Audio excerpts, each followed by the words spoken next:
Hola, mi nombre es Bernardita Riet y esta es la cuarta clase de Preo en Cuarentena, donde vamos a ver razones, proporciones y porcentajes. En particular, si ustedes ven lo que pide el DEMRE, no es tan específico, de hecho lo único que pide es porcentajes, pero nosotros creemos que es fundamental saber razones y proporciones para poder entender muy bien porcentajes. Como les dije, no tenemos una idea muy clara o muy específica, pero principalmente lo que nos ha pedido el DEMRE hasta ahora ha sido el concepto y el cálculo de los porcentajes, que eso lo ocupamos en el día a día constantemente, cuando vamos a comprar, cuando queremos calcular porcentaje de aceptación de algo, etc. También problemas que involucren porcentajes en diversos contextos, y para eso la guía de problemas que vamos a subir más adelante debería ser suficiente como para poder estudiar eso. Como les dije en un principio, lo primero que vamos a ver son las razones, porque entendiendo las razones vamos a tener clara de alguna forma después qué son las proporciones y finalmente qué son los porcentajes. Entonces las razones es lo primero que vamos a ver. Las razones son una comparación entre dos cantidades. De esta manera se encapsula la idea de que las variables se relacionan con el símbolo de división o fracción, y eso es constante. A ver, ¿qué quiere decir eso? En general ustedes van a ver que esa es la expresión que nos dan. Y se lee A es a B, donde este es el antecedente y este es el consecuente. Creo que es mucho más fácil de entender esto como con un ejemplo, porque de repente la materia puede ser un poco árida. Entonces sigamos leyendo y vamos a empezar a hilar un poquito mejor con respecto a esta idea de A es a B, y también lo pueden ver como A es a B con una fracción. Y esto siempre se va a mantener constante en el tiempo, y por eso vamos acá de constante. Es muy común, ustedes van a encontrar mucho con esa acá. Se utiliza, como dijimos anteriormente, cuando se comparan dos elementos, ya sea, por ejemplo, el peso de dos personas, la altura, respectivos ingresos, etc. Siempre se estudian variables cuantificables. En el caso de números, toda razón se puede expresar como una fracción, y eso es lo que les decía, y eventualmente también como un decimal. ¿Qué quiere decir eso?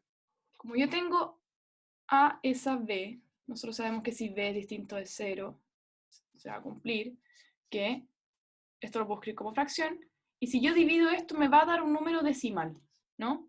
Porque sabemos que podemos, la clase número 2, en los números racionales, que podemos pasar de fracción a decimal sin ningún problema. Pero veamos un ejemplo. Pablo y Macarena, y no es coincidencia que haya usado Pablo y Macarena, Pablo es el que me ayuda con las guías de materia y Macarena me está ayudando con la publicidad. Pablo y Macarena poseen ingresos de 60.000 y 80.000 pesos respectivamente. Podemos decir que la razón entre sus ingresos en ese orden es 60.000 es a 80.000. O sea, lo que es muy importante es que hay un orden acá. O sea, si yo leo que Pablo y Macarena ganan esos ingresos respectivamente, la proporción es 60.000 a 80.000. Mientras que hubiera sido al revés, yo hubiera dicho Macarena y Pablo y los ingresos son 80.000 y 60.000, o sea, todo al revés, la proporción queda 80.000 sobre 60.000. Y esta fracción o esta división se puede ir simplificando tal cual una división y llegar a una razón de 3 es a 4. O sea, si nosotros tenemos 60.000 sobre 80.000, yo puedo simplificar esto, y ustedes saben que puedo simplificar los ceros y puedo al tiro decir por qué. Y me queda 6 es a 8, y también puedo simplificar esto y me queda 3 es a 4. Y por eso llegamos a ese resultado. ¿Por qué yo puedo simplificar los ceros así?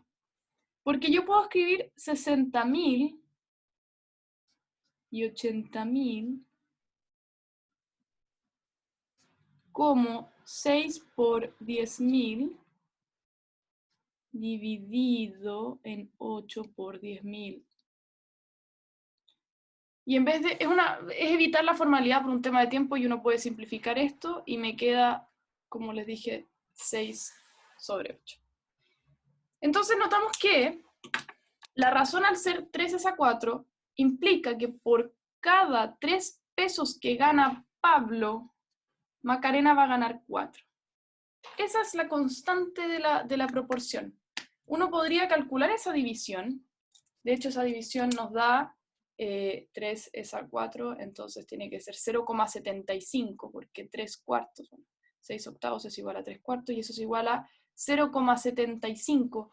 Esa es la constante de proporcionalidad que tenemos en esta razón. Por ejemplo, La escala de un mapa es de 1:20.000. Esto es un clásico, esto lo van a ver. La escala de un mapa es 1:20.000. Cuando ustedes ven un mapa, se van a dar cuenta que en alguna esquina va a aparecer ese número y te está diciendo que los objetos son proporcionales a la realidad, pero la escala es 20.000 veces más pequeña que la realidad. Entonces, un objeto en el mapa tienes que amplificarlo 20.000 veces para obtenerlo en la realidad. Entonces, digamos que tengo un mapa que achicó 20.000 veces la realidad. Si en el mapa la distancia entre la casa de Bernie y de Loreto es de 14 centímetros, ¿cuál es la distancia real entre ellas? Vamos a tener que hacer un cálculo para ver cuánto, de alguna forma, esos 14 centímetros, cuánto sería en la realidad. Sin embargo, quiero agregar que yo soy Bernie y Loreto también es una persona que nos está ayudando, en especial en la parte de las traducciones de las guías para la comunidad haitiana. Así que todos los nombres que aparezcan no van a ser coincidencia. La pregunta es ahora, teniendo esta escala de 1:20.000, ¿cuánto es la distancia entre la casa de Bernie y de Loreto? Bueno, nos dicen que la escala del mapa viene dada por esta razón, 1:20.000. O sea, que un objeto en el mapa es 20.000 veces más extenso en la realidad, que es lo que yo les decía. Eso lo podemos interpretar como cada unidad U del mapa, de este pedazo pequeñito, en la realidad mide 20.000 veces U, por eso es 20.000 U. Por ende, si en el mapa la distancia corresponde a 14 centímetros, entonces en la realidad hablamos de 20.000 por 14 centímetros. Esto es equivalente a 280.000 centímetros. Y como un metro, eso no se les olvide, un metro equivale a 100 centímetros, entonces estamos hablando de 2.800 metros. O sea, si se fijan, este sería el mapa, esta sería la realidad, y nosotros tenemos que amplificar las unidades que tengamos en el mapa por 20.000. Y si queremos un objeto de la realidad, saber cuánto mide en el mapa, tenemos que dividirlo por 20.000. Si de repente se enredan con esto, como tenía que multiplicar o tenía que dividir, yo les invito a parar y pensar en lo más simple, como el mapa es mucho más chico. Entonces, si yo quiero un objeto del mapa en la realidad, lo tengo que multiplicar por algo que lo haga crecer. Mientras que si yo tengo algo de la realidad, de un tamaño real, y lo quiero tener súper condensado en un mapa, dividir. Confíen en su intuición. En general eso ayuda mucho. Y ahí tenemos entonces que estamos a 2.800 metros o 2,8 kilómetros.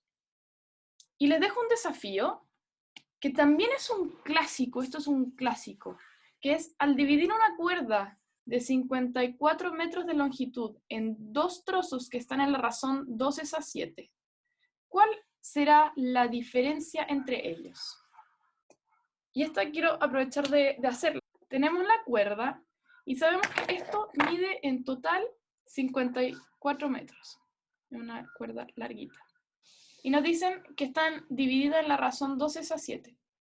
O sea, si yo corto en cierta parte, acá me voy a quedar como con 2 unidades y acá me voy a quedar con 7 unidades de largo. Y ahí lo que ustedes tienen que pensar es lo siguiente. Si tengo 2 unidades y 7 unidades, en total, ¿cuántas unidades tengo? 9. Porque 2 más 7 me da 9 unidades. Y esas 9 unidades tienen que ser equivalentes a el largo de la cuerda, a 54. Entonces, la unidad que vamos a tener de medida en este problema va a ser 54 dividido en 9. Y eso es 6, porque 6 por 9 es 54. Entonces, tenemos que nuestra unidad, bueno, esto era 54 metros, nuestra unidad van a ser 6 metros. Por lo tanto, ¿cuál es la diferencia entre los trazos? Bueno, el trazo mayor va a ser igual a 7 por la unidad. Eso sería 7 por 6, que esto es 42 metros. Y el trazo menor es igual a 2 veces la unidad. O sea, 2 por 6 me da 12. Por lo tanto, la diferencia es el mayor menos el menor. 42 menos 12, eso necesariamente es 30.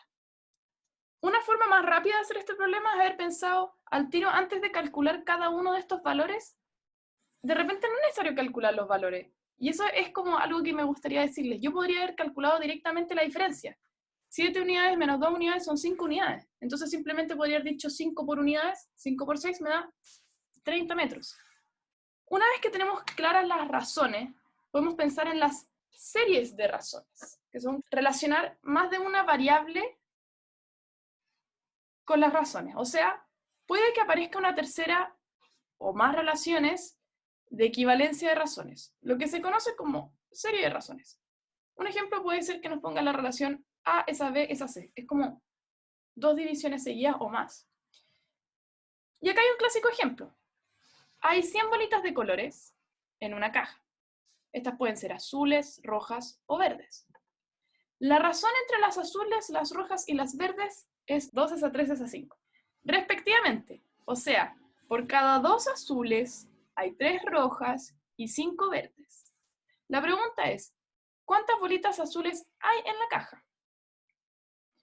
Es muy similar, aunque no se note, es muy similar al problema de la cuerda, pero ahora estamos pensando con pelotitas, porque tenemos que pensar que la suma de todas las pelotitas va a ser igual a 100, porque esas son todas las pelotitas que tengo, y siempre se va a cumplir la proporcionalidad que estamos estudiando.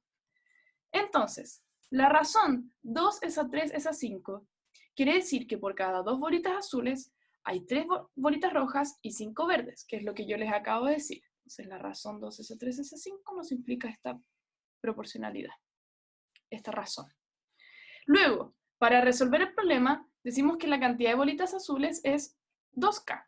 ¿Se acuerdan que yo dije 7 unidades y 2 unidades en el problema anterior? Y acá es lo mismo, pero nos vamos a dar una constante distinta que va a ser K simple. Entonces, luego, para resolver el problema, decimos que la cantidad de bolitas azules es 2K, y así, como la proporción se tiene que mantener, la cantidad de bolitas rojas es 3K, y la cantidad de bolitas verdes también tiene que ser 5K, porque la razón es constante. Finalmente, hay que usar el hecho de que son 100 bolitas. Entonces, la suma de todas tiene que dar 100. Yo sé que hay 2 por algo bolitas azules, 3 por algo bolitas rojas y 5 por algo bolitas verdes. Y la suma me tiene que dar 100. Entonces lo impongo aquí. Impongo que 2K más 3K más 5K es 100, por lo tanto sumo los K, 2 más 3 más 5 me da 10, por lo tanto K es 10. Y al reemplazar nos damos cuenta que la cantidad de bolitas azules es 20, porque 2 por K es 2 por 10, 20. Y así llegamos a que la cantidad de bolitas azules es 20, también podemos calcular las otras. Como las bolitas rojas la proporción era 3, entonces sabemos que bolitas rojas vamos a tener que son en total 30. Y bolitas verdes son 50. Y claro, 30 más 20 más 50 sí suma 100. Así que estamos en lo correcto.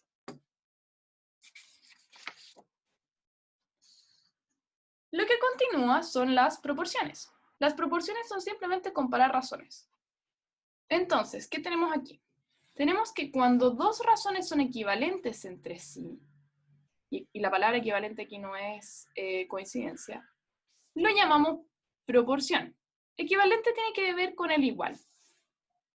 Se escribe A es a B como C es a D. O sea, es como A división B y eso es igual a C división D.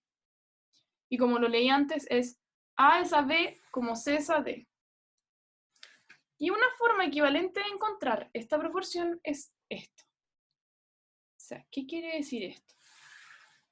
Como lo que tenemos son divisiones de números que cumplen con el hecho de que no son igual a 0. O sea, acá tenemos A es a B como C es a D. Esto lo puedo escribir como fracción. A es a B como C es a D, pero escrito en fracción. Y si yo multiplico cruzado, o sea, el D lo paso multiplicando, me va a quedar A por D es igual a B por C. ¿Por qué puedo pasar multiplicando? Es porque si yo tengo A sobre B igual a C sobre D, yo puedo todo multiplicarlo por D. A la izquierda y a la derecha me va a quedar A por D sobre B, y eso es igual a C por D sobre D. Simplifico los D y me queda C. Y hago lo mismo con B. Todo lo multiplico por B y me queda A por B por D dividido en B es igual a C por B. Y también se me simplifica acá y obtengo que A por D es igual a C por B. Entonces, por eso es que nosotros tenemos que Si A es a B como C es a D, es equivalente a A por D es igual a B por C. También es importante notar que si se cumple esta proporción, X es a A como Y es a B, entonces existe una constante K, llamada constante de proporcionalidad, tal que se cumple esto. ¿Y por qué se cumple esto? Si sabemos que X es a A como Y es a B, y eso es igual a alguna constante, es súper bacán porque eso implica que puedo pasar multiplicando y X es igual a A por K, mientras que si Y es a B y eso es equivalente a una constante K, también puedo pasar multiplicando B y me va a quedar que Y es igual a B por K. Y eso es el resultado que tenemos aquí. Esas dos expresiones. Y está demostrado también acá abajo, que es lo mismo que yo acabo de hacer. Pero la proporcionalidad tiene además una pillería y es la proporcionalidad directa e inversa. ¿Qué es o qué entendemos por proporcionalidad directa? Tenemos que cuando dos variables son directamente proporcionales o se les llama directamente proporcionales, eso ocurre si el cociente entre sus valores correspondientes es constante. Es decir, sean dos variables x e y. Se dice que las variables x e y están en proporción directa si y solo si la fracción entre ellas es constante, siendo k también una constante. ¿Qué quiere decir eso? Acá lo interesante es por qué se llama directa. ¿Por qué se llama directa? Y es porque cuando una aumenta, la otra también aumenta. Y cuando una disminuye, la otra también disminuye. ¿Qué quiere decir eso? Como es una fracción, x e y, y eso igual a una constante, si este valor aumenta, este también lo va a tener que aumentar para mantener la fracción, o si baja, este también va a tener que bajar. Veamos un ejemplo. Sea la relación de proporcionalidad directa y es a x y eso es igual a 2. O sea, y es a x y eso es igual a 2. O sea, esta división, esta fracción siempre va a ser equivalente a 2. Lo que implica que y siempre va a ser igual a 2 por x. ¿Qué quiere decir eso? Si x vale 1, y va a valer 2. Si x vale 2, y va a valer 4. Siempre va a valer el doble. Por eso cuando x vale 3, y es 6. Cuando x vale 4, y es 8, así. Cada vez que nosotros lo vemos. Y eso es muy común de graficar también. Y esta es la gráfica que nosotros nos encontramos. Acá nosotros podemos ilustrar en el eje horizontal a x y en el eje vertical a y. Y tenemos que cuando x vale 1, y vale 2. Que es lo que teníamos descrito en la tabla arriba. Cuando x vale 2, y vale 4. Cuando x vale 3, y vale 6. Y así. Esta es la clásica gráfica que nosotros nos encontramos de proporcionalidad directa. Y es por eso que yo les decía anteriormente que cuando una cantidad aumenta, la otra también aumenta. O sea, si yo estoy aquí y paso a los siguientes valores, voy a notar que también en y voy a ir subiendo. Mientras que si yo estoy en x y empiezo a bajar, la otra también necesariamente va a bajar. O sea, si yo estaba aquí en el 2 y este vale 4, entonces si yo bajo a 1, y va a valer 2. A eso me refiero con que si uno aumenta, la otra también tiene que aumentar de la misma mano. Y es porque ambas su proporción es directa.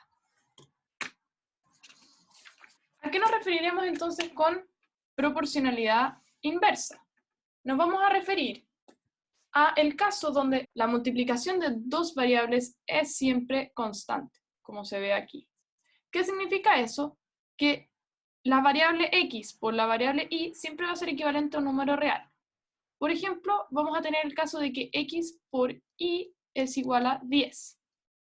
Uno se podría preguntar qué valores de x y de y me dan 10. Por ejemplo, si x vale 1, y tiene que valer 10 para que la multiplicación me dé 10. ¿Qué pasa si yo aumento x? Aumento y me da 2. ¿2 por cuánto me da 10? Bueno, claramente 5. Entonces, ¿qué es lo que pasa? La llamamos proporcionalidad inversa, porque cuando uno aumenta, necesariamente el otro disminuye. O sea, a medida que yo aumento una de las variables, la otra tiene que disminuir para que la multiplicación sea constante necesariamente. Entonces nosotros podríamos ilustrar este ejemplo de la siguiente manera.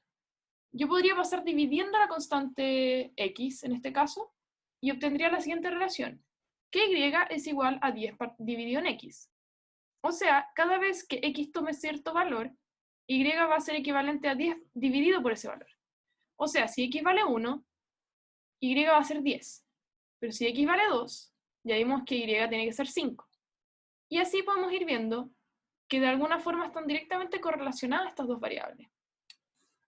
Por ejemplo, cuando x vale 4, eso sería que y es igual a 10 dividido en 4, que es lo mismo que 5 dividido en 2.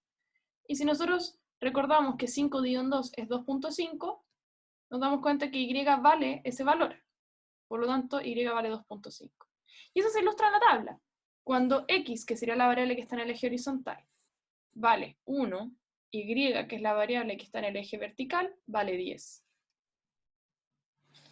Cuando x vale 2, sabíamos que valía 5, o sea, disminuye mucho. Cuando x vale 3, es 3,3 periódico aproximadamente. Cuando x vale 4, es 2,5 y así. Y cuando yo digo que a medida que uno aumenta, la otra disminuye, es que a medida que nos movemos en el eje X y avanzamos en el eje X, en el eje Y vamos a disminuir. Y si hacemos el camino contrario, Y va a aumentar. Es por eso que se le llama proporción inversa, ya que si una de las cantidades aumenta, la otra disminuirá de manera que la proporcionalidad se mantenga constante. Esto es súper importante que no se les olvide, y es el hecho de que es muy probable que en la prueba aparezcan preguntas de proporcionalidad, pero con fórmulas. Acá tenemos un ejemplo súper clásico, que es la ley de los gases ideales, que se ocupa mucho en termodinámica. Y esa postula que, esta relación, postula que la presión por el volumen de un gas ideal dividido por la temperatura siempre va a ser constante. Entonces acá podemos desprender que hay distintas relaciones. Si K es la constante de proporcionalidad, se va a apreciar que las variables P y T, a volumen constante obviamente, junto con B y T, a presión constante, son proporcionalmente directas, porque si presión aumenta, temperatura tiene que aumentar si es que volumen es constante, y si volumen aumenta y la temperatura tiene que aumentar si es que la presión es constante.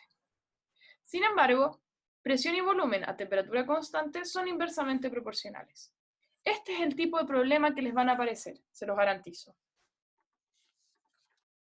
Y por fin, a lo que nos convoca en esta clase, son los porcentajes. Uno de los casos más importantes de proporcionalidad son los porcentajes. Porque, ¿qué quiere decir eso?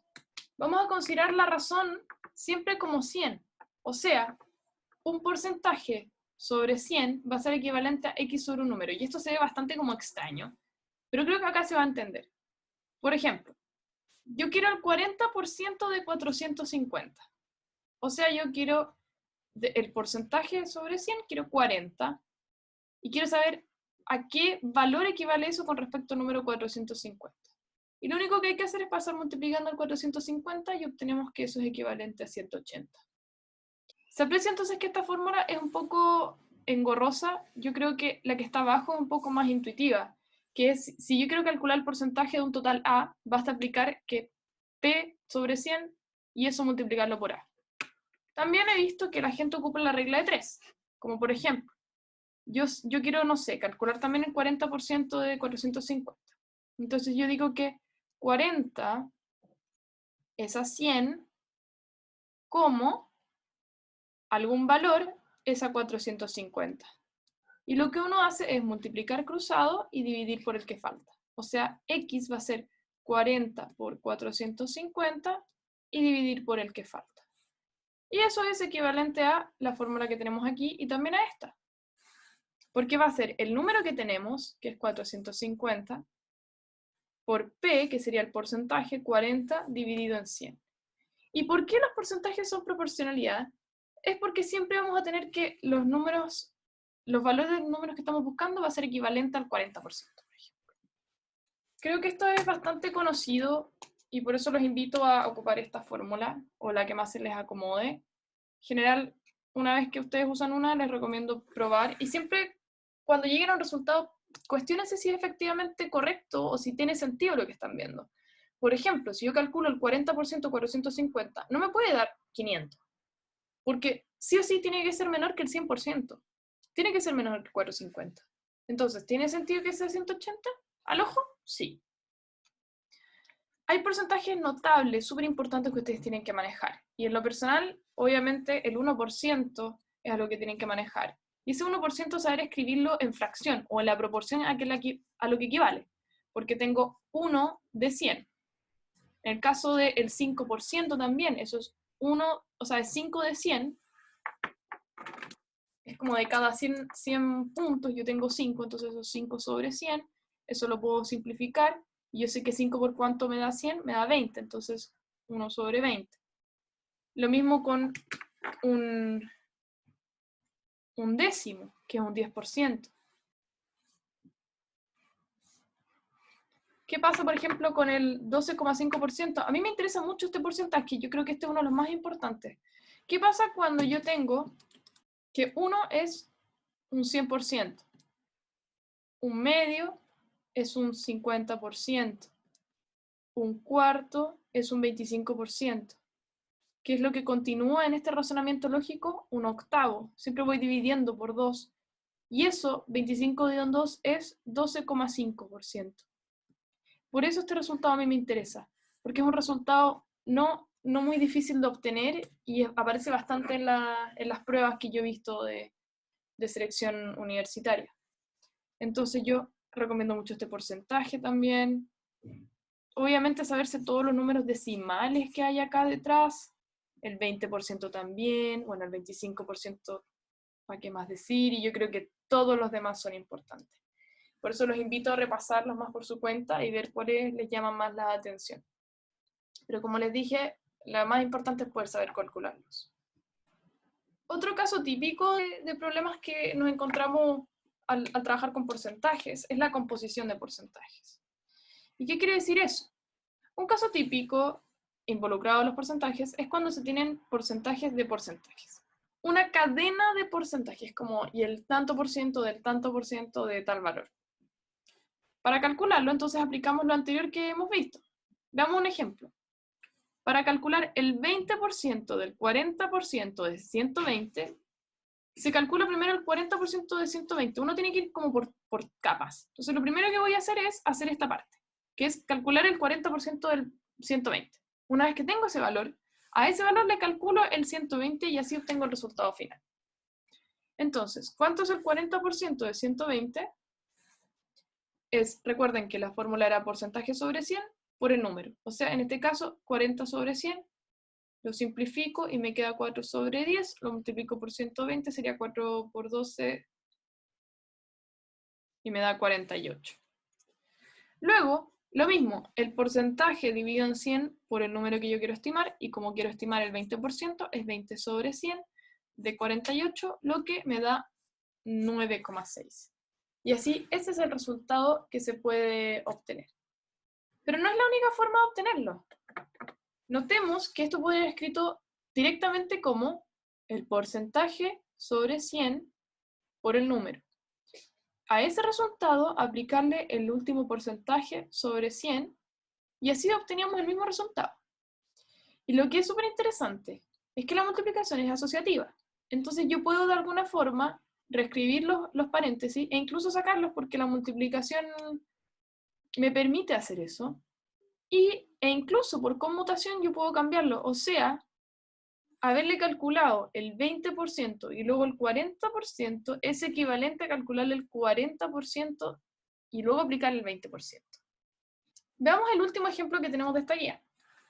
El 20% de un número A es igual al 10% de 50. ¿Cuánto vale el 25% de la diferencia entre A y su 10%? Entonces vamos por partes.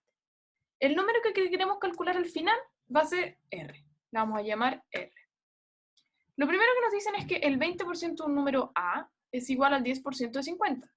O sea, un 20, o sea, porcentaje que sería 20 sobre 100 por A, es equivalente al 10%, o sea, 10 del porcentaje con respecto a 100 por 50.